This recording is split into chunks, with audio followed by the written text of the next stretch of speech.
म्हणजे दुसरा प्रकार आहे विनॉक्सी श्वसन. याच्यामध्ये आपण ऑक्सिजन घेतोय का? नाही. याच्यामध्ये ऊर्जा निर्माण करण्याचे 2 टप्पे असतात. किती टप्पे असतात? 2 टप्पे. पहिला आहे ग्लुकोज विघटन. हा टप्पा ऑक्सिश्वसनामध्ये पण होतो, विघटन. आणि दुसरा आहे किण्वन. त्याला इंग्लिशमध्ये फर्मेंटेशन असं म्हणतात. किण्वन. ओके. विनॉक्सी श्वसनामध्ये ऑक्सिजन असतो का? नाही. किंवा आपण म्हणू शकतो फार कमी प्रमाणात असतो, एकदम कमी किंवा नाहीच. त्याच्यामध्ये 2 टप्पे असतात ऊर्जा निर्माण करण्याचे. पहिला आहे ग्लुकोज विघटन आणि दुसरा आहे किण्वन. ओके. आता याच्यामध्ये हे 2 टप्पे आहेत. याच्यामध्ये तुम्हाला परत एक पुस्तकात एक चार्ट दिलेला असेल आणि ते दाखवले त्याच्यामध्ये कशा प्रकारे ऊर्जा निर्माण केली जाते. आता आपण एक प्रिव्हियस चार्ट बघितला, त्याच्यामध्ये ऑक्सिश्वसनाचा होता. त्याच्यावर परीक्षेला प्रश्न विचारतात. तो चार्ट जो आपण बघितला ऑक्सिश्वसनामध्ये स्निग्ध पदार्थ, कर्बोदके आणि इथे प्रथिने, ते कधी कधी सिक्वेन्स उलटी करून तो चार्ट सरळ करायला सांगतात. तो फ्लो चार्ट जो आहे तो सरळ करायला सांगतात किंवा काही कार्य जागा देतात त्याच्यामध्ये आणि ते फिल करायला सांगतात, चार्ट कम्प्लीट करायला सांगतात. ओके. विनॉक्सी श्वसन, ऑक्सिजन नाही, 2 टप्पे, ग्लुकोज विघटन आणि दुसरा टप्पा किण्वन. आता विनॉक्सी श्वसनामध्ये ग्लुकोजचं पूर्णपणे विघटन होत नाही. कर्बोदके जे आपण घेतो त्याचं पूर्णपणे विघटन होत नाही. त्यामुळे या प्रक्रियेमध्ये जी ऊर्जा निर्माण होते विनॉक्सी श्वसनामध्ये, ती ऊर्जा ही फार कमी तयार होते. आता हे विनॉक्सी श्वसन कोण करतं? तर बरेचसे असे जीवाणू आहेत जे विनॉक्सी श्वसनाने काय निर्माण करतात? ऊर्जा निर्माण करतात. बरेचसे असे जीवाणू आहेत जे ऑक्सिजनच्या सानिध्यात जगू शकत नाही, पण त्यांना ऊर्जा तर लागणार जगण्यासाठी. मग ते ऊर्जा निर्माण कुठे करतात? तर ऑक्सिजन नसताना किंवा ज्या ठिकाणी ऑक्सिजनचा पुरवठा जास्त नाही, म्हणजे विनॉक्सी श्वसनाने काय निर्माण करतात? ऊर्जा निर्माण करतात. अजून जेव्हा आपण एखादी बी लावतो फळाची मातीमध्ये, जर ती माती पाण्यामध्ये पूर्णतः बुडालेली आहे, मातीमध्ये पाणी नाही आहे, मातीच्या वरती पाणी, मग त्या बीजापासून अंकुर फुटण्यासाठी त्याला जो ऑक्सिजन लागेल, जो हवेतून मिळतो, तो मिळणार नाही. म्हणजे त्याच्यामध्ये ऊर्जा तयार होणार नाही. पण त्याला अंकुरता आला पाहिजे, म्हणजे त्याला ऊर्जा पाहिजे. मग तो ऊर्जा कशी तयार करतो? तर तो ऊर्जा तयार करतो विनॉक्सी श्वसनाने. अजून तिसरा एक त्याच्यामध्ये अजून एक त्यांनी दिलेला आहे पुस्तकात की आपल्या शरीरामध्ये स्नायू पेशी असतात. जेव्हा आपण एक्सरसाइज करतो, व्यायाम करतो, तेव्हा बघा आपल्या श्वसनाचा वेग वाढतो. श्वसनाचा वेग वाढतो म्हणजे काय? आपण जास्तीत जास्त ऑक्सिजन घेत असतो, आपल्याला मिळत नसतो. ओके. आणि अशा वेळेस आपल्या स्नायू पेशींमध्ये लॅक्टिक आम्ल तयार होतो आणि जी ऊर्जा निर्माण होते ती फार कमी निर्माण होते. ऊर्जा निर्माण होते पण ती फार कमी निर्माण होते. म्हणून व्यायाम करताना आपल्याला थकल्यासारखं भासतं. हा प्रश्न पण तुम्हाला कार्मेद्यामध्ये विचारतात, व्यायाम करत असताना थकल्यासारखं का भासतं? तर त्याच्या मागचं कारण आहे की आपल्याला ऑक्सिजन जास्त मिळत नाही आणि आपण विनॉक्सी श्वसनाने ऊर्जा निर्माण करतो आणि अशा वेळेस आपल्या स्नायूमध्ये लॅक्टिक आम्ल तयार होतं, म्हणून आपल्याला ते थकल्यासारखं भासतं. ओके. तर पुस्तकात अजून एक तक्ता दिलाय त्यांनी विनॉक्सी श्वसनाचा. त्याच्यामध्ये त्यांनी दिलंय कर्बोदके,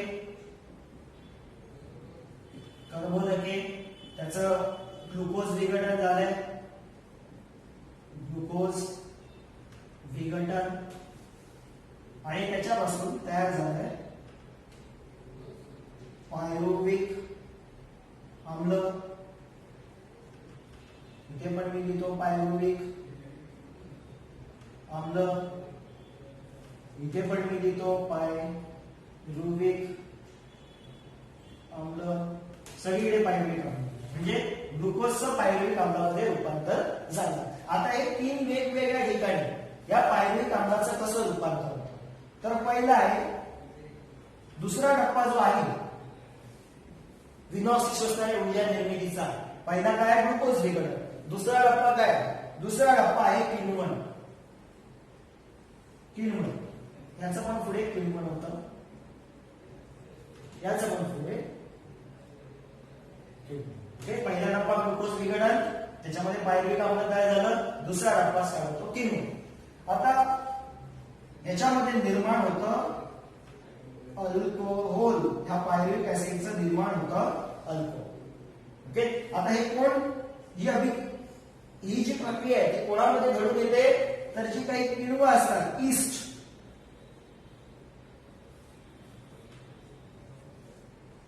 किण्व ईस्ट त्याला म्हणतात इंग्लिश मध्ये, त्यांच्याद्वारे ईस्टचा आपण उपयोग करून काय करू शकतो आपण, अल्कोहोलची निर्मिती करू शकतो. कोणत्या पद्धतीने, किण्वन पद्धतीने. ईस्टचा उपयोग करून आपण अल्कोहोलची निर्मिती करू शकतो. ओके, फर्मेंटेशन, किण्वणे, कोणापासून, पायरुव्हिक आम्लापासून. ओके, आता आपण अजून काय काय बनवू शकतो. पायरुव्हिक आम्लाचं किण्वन फर्मेंटेशन करून आपण व्हिनेगर बनवू शकतो, व्हिनेगर, किंवा वेगवेगळी जीवनसत्वे, आता हे कोण करतं.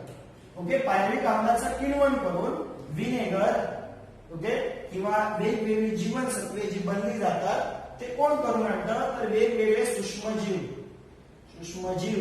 हे घडून आणतात. ओके, पहिला आपण पायरुव्हिक आम्लाचं किण्वन केलं, कोणाचा उपयोग करून, किण्वाचा म्हणजे ईस्टचा उपयोग करून अल्कोहोलची निर्मिती करू शकतो. पायरुव्हिक आम्लाचं किण्वन करून, ओके, व्हिनेगर, जीवनसत्वांची निर्मिती करू शकतो. कोण करतं, तर सूक्ष्मजीव करतात. ओके, इथे आपण म्हणू शकतो लॅक्टिक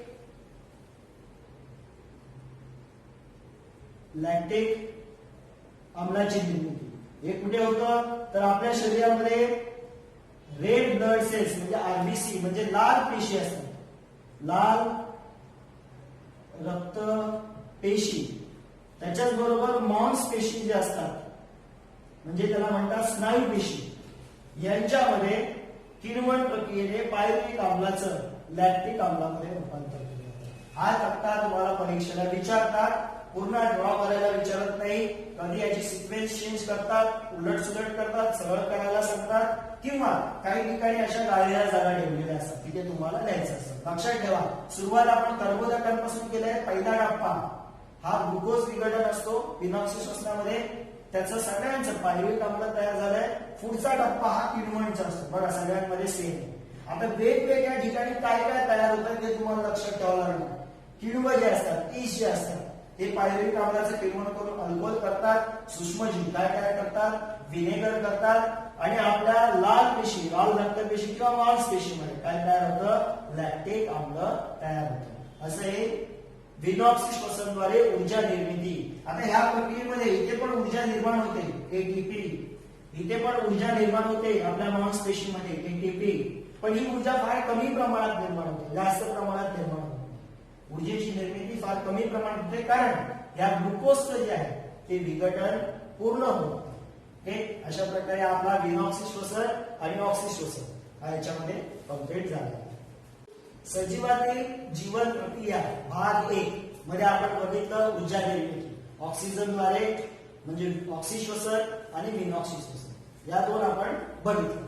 आता पुढचा जो आहे त्याच्यामध्ये आपण ऊर्जा निर्मितीचं जे आपण बघितलं त्याच्यामध्ये कर्बोदकांपासून ऊर्जा निर्मिती बघितली होती, प्रथिनांपासून बघितली होती आणि स्निग्ध पदार्थांपासून. तर आपण आता इथे प्रथिन आणि स्निग्ध पदार्थ याच्याबद्दल थोडं डिटेलमध्ये बघूया, जे तुमच्या पुस्तकात आहे, तुमच्या पोर्शन मध्ये आहे. आता प्रथिने कशी तयार होतात? प्रथिने तयार होतात अमिनो आम्लापासून. आता एका अमिनो आम्लापासून तयार होतं का? नाही. जेव्हा खूप सारे अमिनो आम्ल, हे तुम्हाला पहिल्या धड्यामध्ये आहे, प्रथिने कशी तयार होतात त्याच्याबद्दल ते आपण नंतर शिकूच, पहिला धडा शिकताना. जेव्हा खूप सारे अमिनो आम्ल असे एकमेकांना जोडले जातात एक विशिष्ट बंधाने, तेव्हा एक लॉंग असा मोठा असा रेणू तयार होतो. ह्या मोठ्या रेणूला म्हणतात प्रथिने. काय म्हणतात त्याला? प्रथिने. प्रथिने कशी म्हणतात? अमिनो आम्ल एकमेकांना जोडून, वेगवेगळे अमिनो आम्ल एकमेकांना जोडून एक मोठा असा रेणू तयार होतो, त्या रेणूला म्हणतात प्रथिने. म्हणजे याचा अर्थ काय?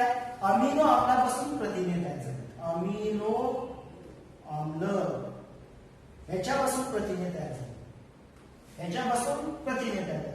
मग प्रथिने जर ब्रेक झाली, प्रथिनाने जर आपले बंध तोडले तर त्याच्यापासून काय तयार होतं? अमिनो आम्ल. वाईस वर्सा.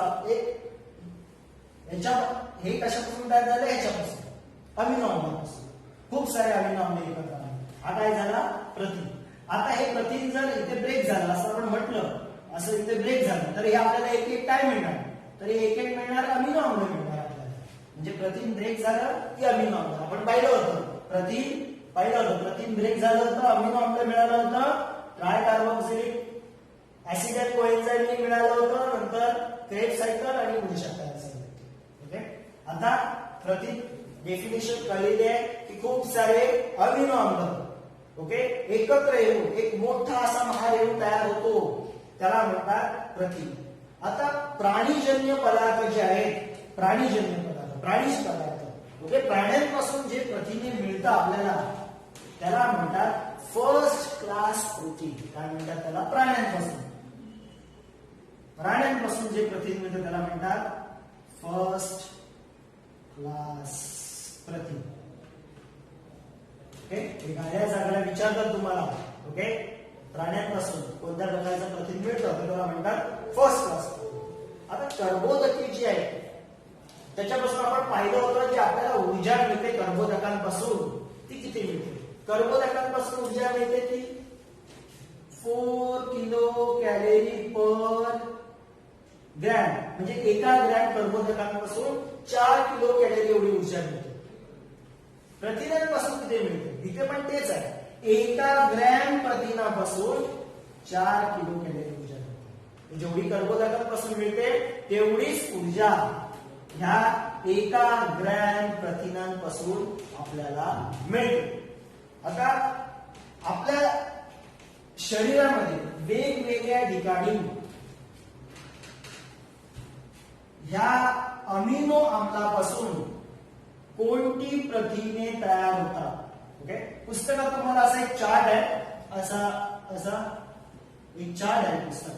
इथे दिले अमिनो आम्ल आणि वेगवेगळे नावं दिले. हाड, त्याच्यानंतर त्वचा, पीयूषिका ग्रंथी, हे सगळे अशी नावं दिलेली आहेत आणि तिथे कोणकोणत्या प्रकारचे अमिनो आम्ल तयार होतात ते विचारले.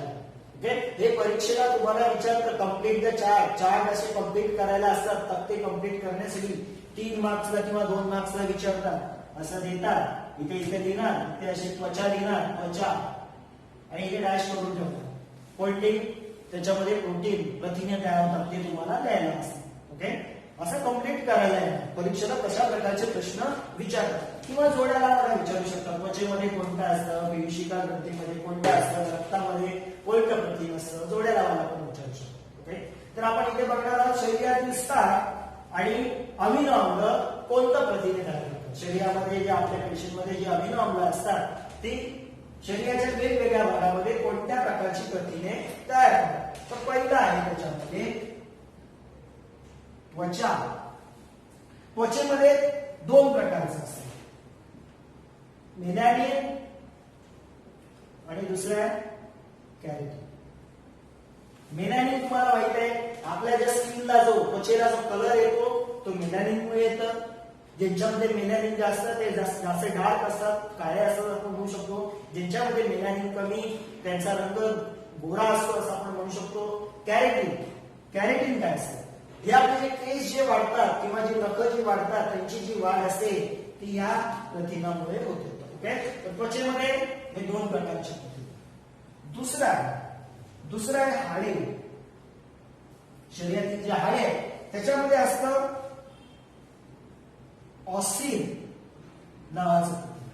ऑसिन, हाडांमध्ये ऑसिन नावाचं प्रथिन. आता हे काय करतो ऑसिन?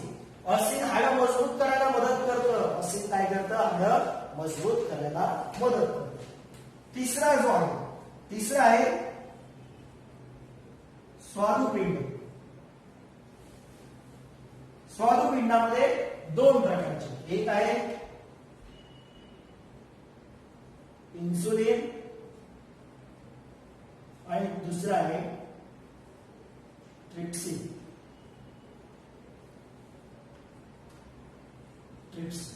इन्सुलिन स्वादुपिंडामध्ये, शरीरातील स्वादुपिंडामध्ये काय असतं, कोणतं प्रथिन तयार होतं, इन्सुलिन. इन्सुलिन काय करतं, तर इन्सुलिन आपल्या रक्तातील साखरेचं प्रमाण नियंत्रित करतं. जर साखरेचं प्रमाण वाढलं तर ते नियंत्रित करतं. ज्यांना डायबिटीज असतं, मधुमेह असतं, त्यांच्यामध्ये हे इन्सुलिन काम करायचं बंद होतं, म्हणून त्यांच्या शरीरातील साखरेचं प्रमाण वाढत जातं. आणि ट्रिप्सिन, ट्रिप्सिन हा पचनाला मदत करणारा प्रथिन, पचन संस्थेमध्ये मदत करणारा प्रथिन. ओके, पहिला आपण त्वचा, पहिलं मेलॅनिन कॅरेटिन, दुसरा हाडांमध्ये ऑसिन, तिसरा स्वादुपिंडामध्ये काय पाहिलं आपण, ट्रिप्सिन. ओके, आता पुढचे अजून ते बोलतो. पुढचा आहे पीयूषिका ग्रंथी, चौथा पीयूषिका ग्रंथी, पीयूषिका ग्रंथी. आता ह्याच्यामध्ये विविध संप्रेरके तयार होतात, विविध संप्रेरके, त्याला म्हणतात हार्मोन, हार्मोन असं म्हणतात इंग्लिशमध्ये. पीयूषिका ग्रंथी कुठे असते, आपल्या मेंदूच्या खालच्या भागाला असते, वाटाण्याच्या आकारासारखी. पीयूषिका ग्रंथी मेंदूच्या खालच्या भागामध्ये असते, वाटाण्याच्या आकारासारखी. ती विविध प्रकारची संप्रेरके स्रवते.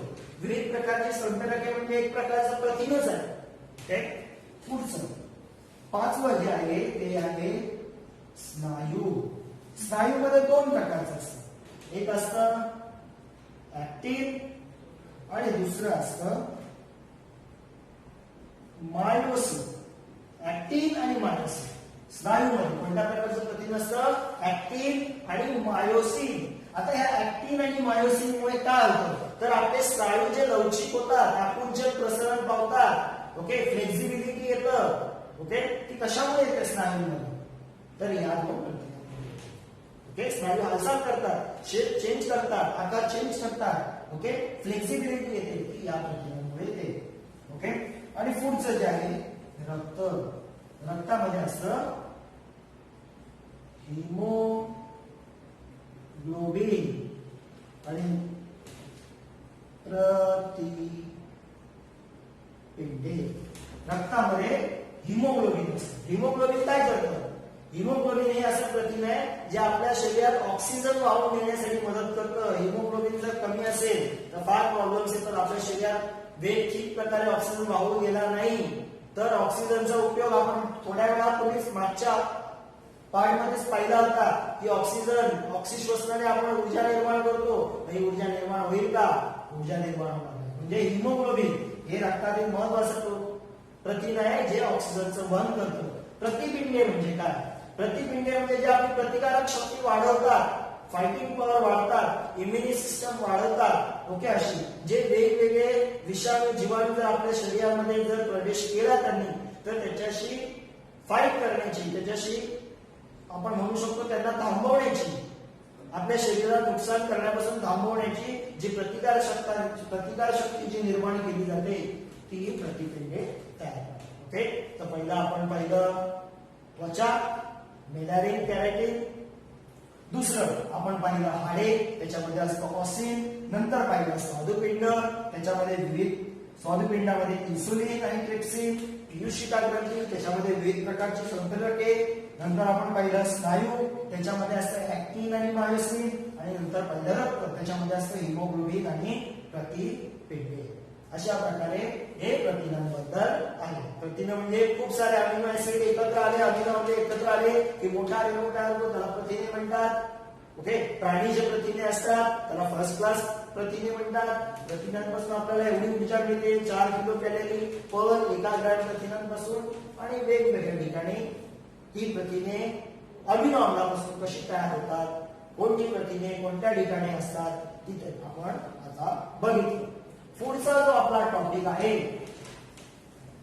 तो आहे स्निग्ध पदार्थ. आपण पाहिलं होतं ऑक्सिश्वसनामध्ये प्रथिनांबरोबर स्निग्ध पदार्थांपासून देखील आपल्याला ऊर्जा मिळत होती. आता ही स्निग्ध पदार्थ कशी तयार होतात तर ती मेदाम्ले आणि अल्कोहोल.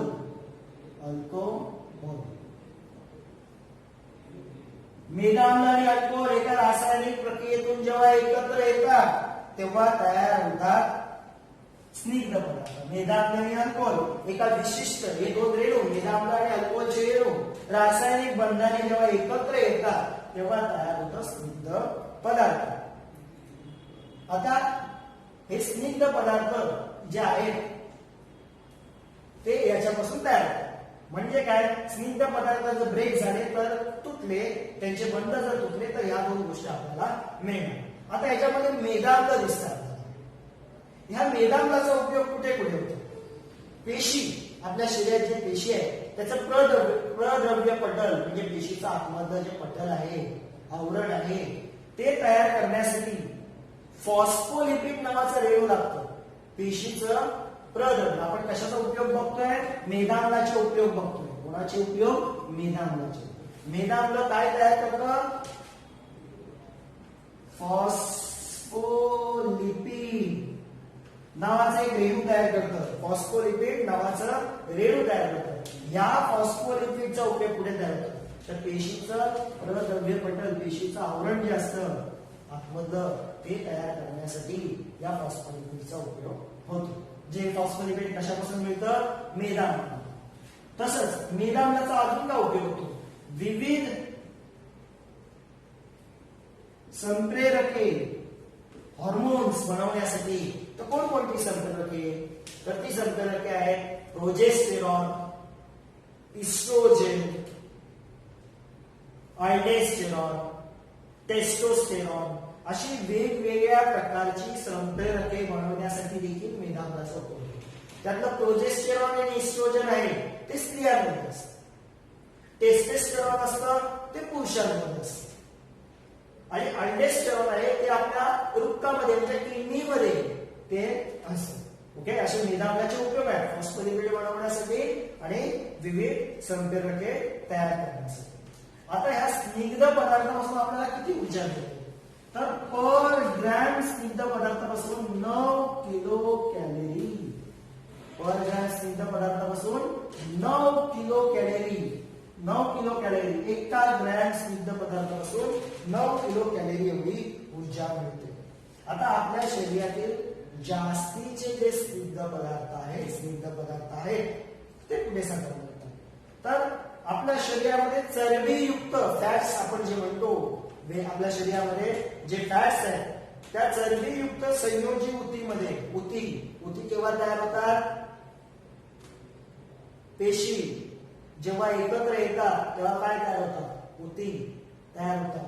मग या ऊतींमध्ये आपल्या शरीरामध्ये ज्या ऊती असतात त्या ऊतींमध्ये कोणत्याही ऊती चरबीयुक्त संयोजी ऊती त्याच्यामध्ये जास्तीचे स्निग्ध पदार्थ आपल्या शरीरामध्ये जर जास्त स्निग्ध पदार्थ तयार झालं तर त्या चरबीयुक्त संयोजी ऊतीमध्ये साठवलं जातं. फॅट्स. ओके, फॅट्स असतात. म्हणजे आपण म्हणतो बघा, जेव्हा एखादा माणूस बरेच दिवस काही खात नाही तेव्हा त्याला ती ऊर्जा कुठे मिळते? तेव्हा आपण म्हणतो की स्निग्ध पदार्थापासून मिळते. म्हणजे काय होतं? तर ते चरबीमध्ये साठवलेलं चरबीयुक्त संयोजी ऊतीमध्ये असलेलं जे स्निग्ध पदार्थ आहे त्याचा वापर करून आपल्याला ऊर्जा मिळत जाते. त्यामुळे त्या माणसाची चरबी बघा हळूहळू कमी होते. ओके, म्हणजे जो फॅट आहे तो त्याचा कमी होतो आणि थोडा तो बारीक दिसायला लागतो. का? तर तो अन्न खात नाही म्हणजे त्याला बाहेरून ऊर्जा मिळत नाहीये, कर्बोदके मिळत नाही. म्हणजे आपल्या शरीरामध्ये स्निग्ध पदार्थापासून साठवलेल्या स्निग्ध पदार्थापासून ती आपल्याला ऊर्जा मिळते. पुढचा जो टॉपिक आहे नव्यामध्ये छोटासा टॉपिक आहे, कधी कधी एक मार्कचा प्रश्न विचारतात त्याच्यावर, जीवनसत्व.